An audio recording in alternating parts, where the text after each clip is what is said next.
En fin, esto es un resumen.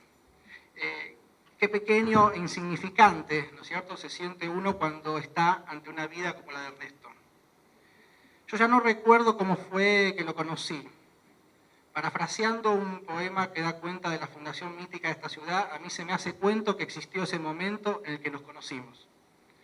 Lo juzgo tan eterno que ese instante se me vuelve difuso y muy difícil de ubicar en el tiempo. Creo que fue en alguna de las primeras emisiones del CELA, el Seminario Latinoamericano de Teoría Democrática y Constitucional, que coorganizamos desde la Facultad de Derecho de la Universidad de Palermo con la Universidad de Yale y otras escuelas de Derecho de América Latina desde 1995. Sin embargo, cuando pienso en cuál fue el momento en el que empecé a sentirme más cerca de este maestro, pienso en una tarde hace muchos años, hace más de una década, en que nos juntamos en un café de la esquina de Juncal y Suipacha.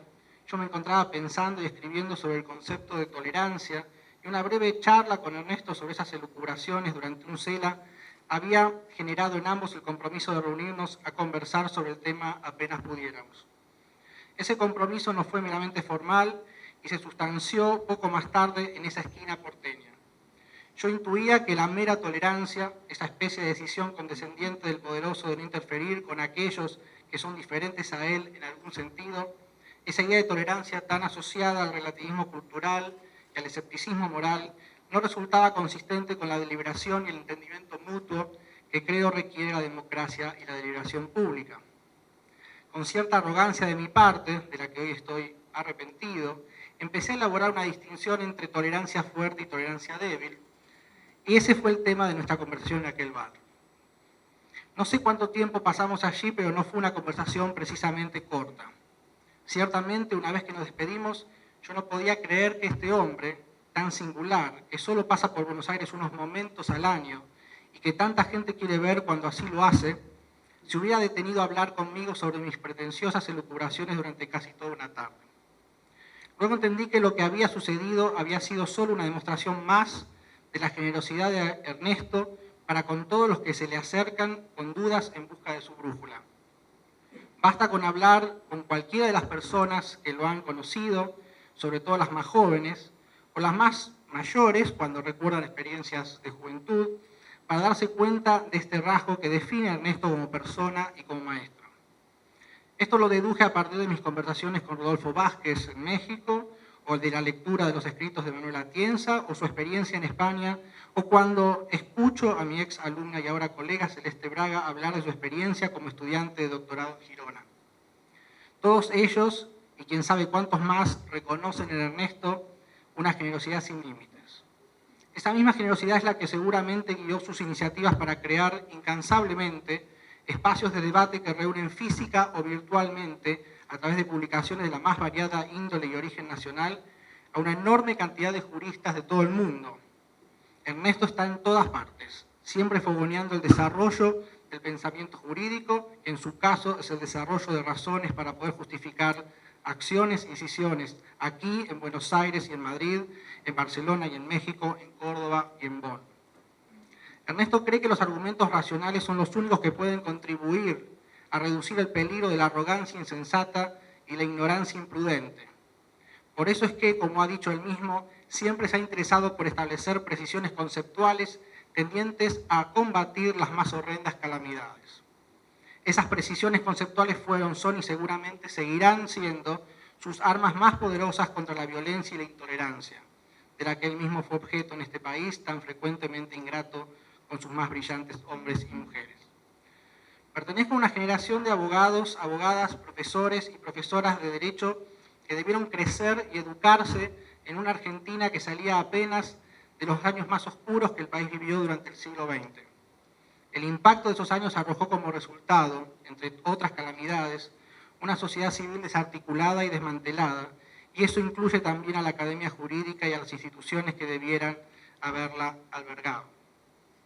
Las generaciones precedentes, que son las que habitualmente acompañan y ayudan a las siguientes a empezar su camino, a orientarse, a tomar decisiones, en este caso luego del régimen militar, estaban desarticuladas, ausentes en el exilio o desaparecidas una vez recuperada la democracia. La generación de la cual soy probablemente uno de los exponentes más jóvenes, eso tengo que decirlo, debió buscar esos referentes dentro y fuera del país. Debimos rastrear esos faros dispersos en el contexto de una institucionalidad en reconstrucción.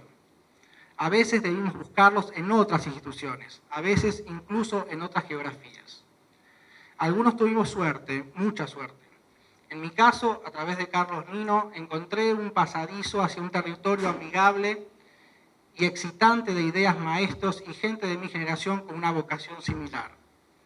A través de Nino llegué a Enalo Carrió y a Owen Fis, también a Eugenio Bulín, a Eduardo Brabosi y a Martín Farren.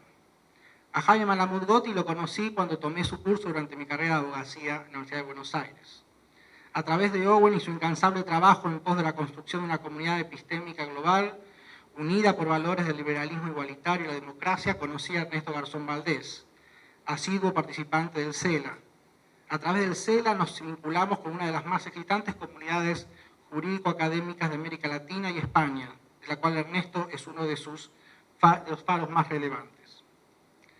Tengo el orgullo de decir que fue esta Universidad de Palermo la que jugó un rol crucial para algunos de nosotros en la tarea de reconstruir el entramado perdido en los años más tristes.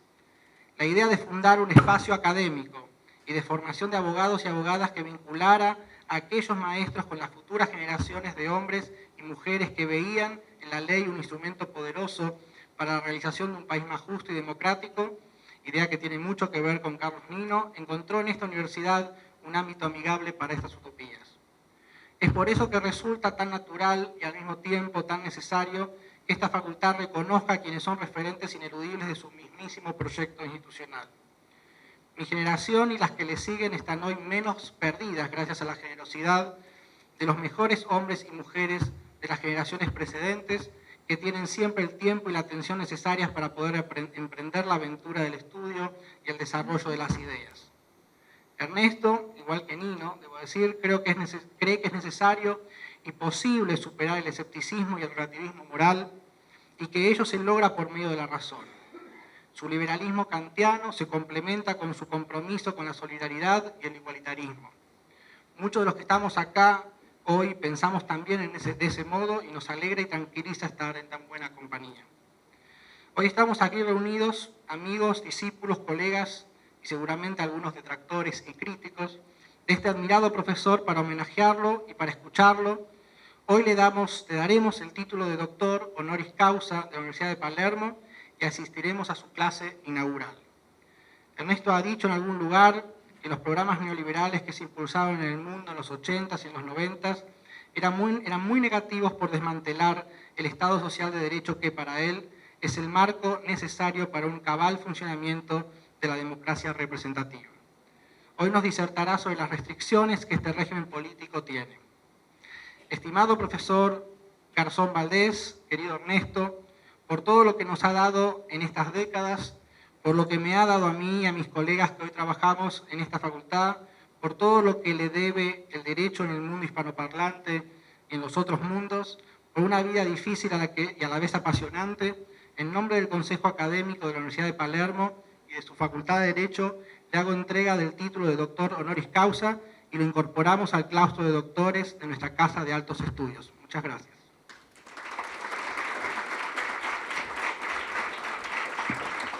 El señor decano de la Facultad de Derecho hace entrega del diploma que acredita al profesor doctor Ernesto Garzón Valdés como doctor honoris causa de la Universidad de Palermo.